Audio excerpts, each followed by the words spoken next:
ரிஷப ராசி அன்பர்கள் உங்களுக்கு இந்த சனி பகவான் வக்ரகதி அடைஞ்சிருக்கிறது அப்படின்றது நிறைய ரிஷப ராசி அன்பர்கள் பயப்படுறாங்க. எங்க 2.5 வருஷம் தான் சனி பயிற்சியே சூப்பர் டூப்பராக இருக்கு.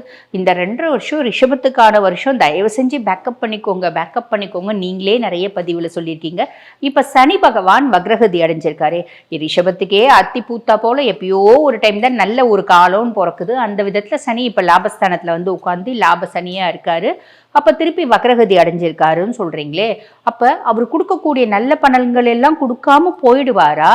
அவர் நல்ல பலன்கள் கொடுக்கறது மாத்தி தீய பலன்களை கொடுப்பாரா? அப்படின்ற மாதிரி பலவிதமான சந்தேகங்கள் நிறைய பேருக்கு இருக்குதான் செய்து. அதை உங்களுக்கு தெளிவுபடுத்தும் விதமா நான் சொல்றேங்க. அதாவது உண்மைதான்.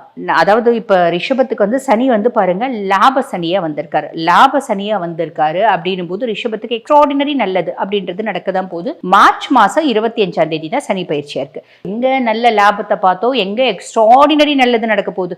சாப்பாட்டுக்கே வழி இல்லை, ஆல்ரெடி இருக்க கஷ்டம் இன்னும் இன்டென்சிஃபை தான் ஆயிருக்கு. இப்படியும் சிலர் கமெண்ட் போடுறீங்க.